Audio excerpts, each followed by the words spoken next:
तो देखिए question number 13। अब हमने इसके टेबल्स रेडी करिए। देखो क्लास इंटरवल 0 से 6 डेज, मतलब ये डेज शो कर रहा है ना? और ये फ्रीक्वेंसी है। फ्रीक्वेंसी मतलब वो स्टूडेंट वहां पर अब्सेंट रहा है। 0 से 6 डेज में 11 स्टूडेंट, 6 से 10 10 स्टूडेंट, 10 से 14 7, ऐसे करके ये कंप्लीट हो गया। तो अब हमें क्या चाहिए? Class mark. तो क्लास मार्क का फॉर्मूला क्या होता है? लोअर क्लास और अपर क्लास दोनों का अगर प्लस कर लें और 2 से डिवाइड कर दें तो उसमें क्लास मार्क आ जाएगा। देखो क्लास मार्क का ये फॉर्मूला है। Class mark equal to lower value कर लो प्लस अपर वैल्यू और अपॉन में 2। लोअर वैल्यू कौन सी है? ये जो टेबल दे रखी है ना, इसकी ये जो कम वाली वैल्यू है लोअर वैल्यू है और ये हाईएस्ट वैल्यू अपर वैल्यू हो जाएगी। इन दोनों को प्लस करो और 2 से डिवाइड कर दो तो हमारी क्लास मार्क बनते जाएगी। ठीक है, तो सबसे पहले को प्लस करो 0 और 6 ही आएगा और 6 को 2 से डिवाइड कर दो मतलब हाफ कर दो, है ना? तो क्या आ जाएगा? 3।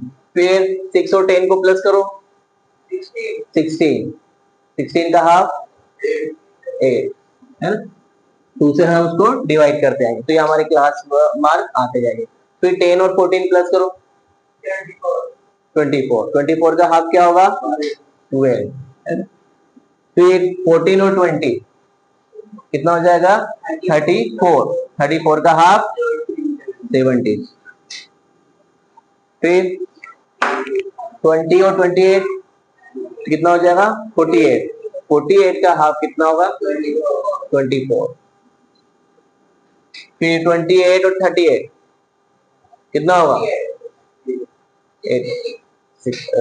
हाँ 66 का हाफ करो क्या जाएगा? 33। और 38 और 40 का कितना होगा? प्लस करो 78। अब 78 का हाफ कर दो। देखो 78 उसका हाफ करेंगे तो 2 3 जा 6 और 39, है ना? ठीक है, कोई डाउट है यहाँ पर? क्लास मार्क समझ में आ गई? कोई भी अगर टेबल हो बस आपको यही चीज करना है उसको क्लास मार्क में कि उसकी लोअर वैल्यू अपर वैल्यू को प्लस कर दो और उसको 2 से डिवाइड कर दो तो क्लास मार्क बन जाएगी। अब ये क्लास मार्क को हम एक साइड से शो करते हैं, इसको रिप्रेजेंट करेंगे एक साइड और जो फ्रीक्वेंसी है वो Fi, है ना?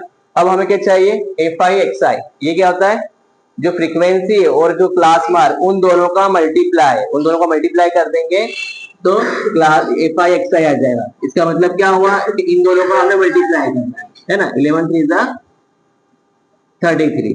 फिर 10 का 8 से कर दो 8 10 जा 80। फिर 12 का 7 से 12 7 जा 12 7 जा बोलो बोलो हाँ? अरे 12 7 जा बोल रहा हूँ 84। फिर 17 4 जा 17 4 जा देखो 4 7 जा 4 7 जा बोल लो 4 7 जा 28, है ना? 2 कैरी कर लिया 4 1 जा 4 और 2 6 68।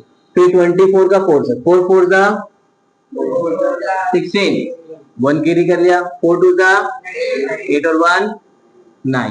ठीक है, 33 का 3 से करेंगे तो 99, है ना? 3 का 9 और 39 का 1 से करने पर 39। ठीक है, ये भी हमने सॉल्व कर लिया। अब हम यह देख रहे हैं कि हमें जो फॉर्मूला है हमारा मीन का, तो मीन का फॉर्मूला क्या है पहले उसको देखो फिर हम उसके हिसाब से सॉल्व करेंगे। तो उसमें आता है सफिक्शन। ये सफिक्शन होता है तो टोटल सिग्मा भी कहते हैं इसको सफिक्शन। उसमें क्या आएगा? Fi Xi ये फॉर्मूला रहेगा और सफिक्शन Fi ये फॉर्मूला रहेगा मीन का। तो ये क्या है? टोटल को रिप्रेजेंट करता है। अब हमें क्या चाहिए? इनका ये वाला सफिक्शन Fi Xi, है ना? यहाँ पर टोटल वैल्यू चाहिए और सफिक्शन Fi इसका भी टोटल चाहिए। तो इसको टोटल करने पर कितना आ रहा है? करो टोटल। इसको अगर हम टोटल कर लेंगे तो डायरेक्टली बता रहा हूँ 499 आ रहा है। ठीक है, और इसका हमें टोटल नहीं करना, Fi का टोटल चाहिए सफिक्शन Fi। तो इसका टोटल करेंगे तो इसकी वैल्यू 40 आ रही है। एक बार चेक जरूर कर लेना प्लस करके। तो फॉर्मूला क्या कहता है मीन का कि हमें सफिक्शन Fi Xi रखना है और फिर Fi से डिवाइड कर देना है। किसकी? इसके ये प्लस कर लो एक बार, ये 1 काउंट करा, ये रह गया होगा 1, है ना, तो 40 आएगा इसका। अब एफ आई एक्स आई क्या है 499 और यहाँ पर क्या आ गया एफ आई क्या है 40, तो इसे डिवाइड कर लो। अब डिवाइड कर लेते तो यहाँ देखो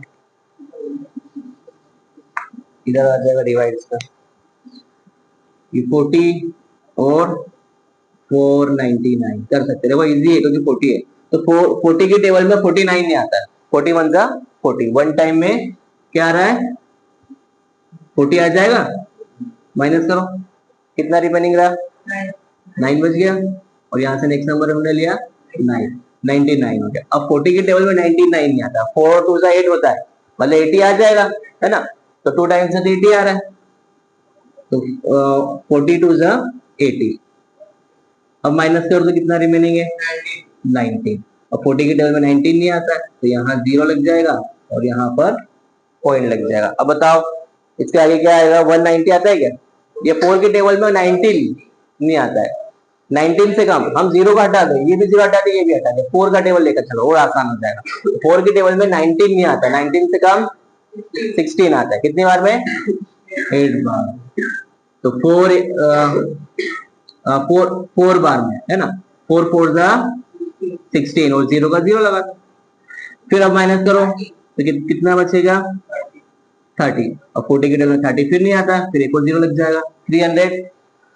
तो हम देख रहे हैं कि 4 की टेबल में 30 आता है क्या, उससे कम बोलो 28 आता है, कितनी बार में 4 7 4 8 जा 32 ज्यादा हो रहा है, 4 7 जा 28, 7 टाइम आएगा ना, और 0 का 0 लगा दो, अब क्या बचा 2 बचेगा और 0 20 हो गया, तो अब 20 हो गया, यहाँ एक 0 लग जाएगा, अब 220 का आता है 200 का आता है, मतलब सब है ना, 4 की टेबल में अगर हम देखें 20 तो आता है कितनी बार में 5 बार में, तो ये 5 आ गया, मतलब ये 200 पूरी तरह से ये हो गया। तो वैल्यू क्या आ गई इसकी, इसमें हमने मीन निकाला, मीन की वैल्यू हमें मिली है हाँ 475, ये इसका आंसर है। देखो बहुत आसान है क्वेश्चन, बस कंडीशन ये है कि हमें टेबल बनाना आना चाहिए, है ना, टेबल याद है बनाना, और अगर ये फॉर्मूला याद है तो आसानी से हम सॉल्व कर सकते हैं। टीई probability event is equal to 0.05, मतलब ये होने के चांसेस है, ये इवेंट के चांसेस इतने कम है, तो what is the probability of not E, not E को इस तरह से रिप्रेजेंट करेंगे, नॉट लगा यहाँ पर, या फिर अगर ऐसा भी लिखा है तो ये नॉट ई है, ये ई मतलब ये होने के और ये नहीं होने के चांसेस बता रहा है। तो फॉर्मूले के अकॉर्डिंग क्या होता है, देखो PE plus P E not, इसका मतलब ये लग गया जो बाहर मतलब लाइन आ गई इसको नॉट के रूप में शो कर रहा है, तो इसकी दोनों की वैल्यू हमेशा क्या रहेगी 1, है ना, होने के चांसेस और नहीं होने के चांसेस दोनों को मिला दे तो वो क्या आ जाता है 1 के रूप में आता है, और अगर परसेंटेज के हिसाब से देखे तो 100% आ जाएगा दोनों को मिलाकर, है ना। अब इसके चांसेस तो हमारे पास है कितने, इसकी वैल्यू 0.05, ठीक है, लेकिन हमसे क्या पूछा है what is the probability of not E, तो नॉट ई इसकी वही वैल्यू बताना है, तो बहुत आसान है, देखो ध्यान से इसको समझना, इक्वल 1। अब अगर हम इसे फाइंड करना है तो हम एलएचएस से इसको आरएचएस में पहुंचा देंगे, अब ये प्लस में है, आगे आने पर किसमें हो जाएगा वो आरएचएस में आ जाएगा, और किसमें आएगा माइनस में, यहाँ प्लस में था यहाँ माइनस में हो गया, ठीक है। तो प्रोबेबिलिटी नॉट ई है ना, नॉट इवेंट की हम बता रहे हैं, तो उसके लिए अब ये माइनस के फॉर्म में हो गया, तो 1 से माइनस कैसे करोगे, ये तो पॉइंट वाली वैल्यू है, तो ये हमने लिखा 1 और ये 0.05, अब हमें इसको माइनस करना है, तो यहाँ ध्यान रखना है, अगर यहाँ पॉइंट है तो हम यहाँ भी पॉइंट शो कर देंगे, यहाँ 2 वैल्यू है 2 डिजिट है, तो यहाँ भी 2 zeros लगा दिए ताकि माइनस करने के लिए बराबर उसके डिजिट शो हो, और तो 0 में से 5 माइनस होगा क्या, नहीं होगा, ये भी 0, फिर पास से लेके आएंगे तो ये हो जाएगा 0 और ये हो गया 10 इसको 1 देगा तो ये 9 और ये 10, ये तो आपने कई बार करा है, ये तो याद ही है ना आपको, तो 10 में से 5 माइनस करा 5, 9 का 9 आ गया, फिर पॉइंट का पॉइंट लगा दिया और ये क्या हो गया 0, तो 0.95 पॉइंट के बाद वाली वैल्यू को सिंगल बोला जाता है, 95 में बोलेंगे 95 रहेगा। ठीक है, तो ये हमारा आंसर आ गया इसका। मतलब कोई चीज अगर होने के चांसेस उसके 0.05 है तो उसके नहीं होने के चांसेस 0.95 रहेंगे। ठीक है, कोई डाउट है इसमें?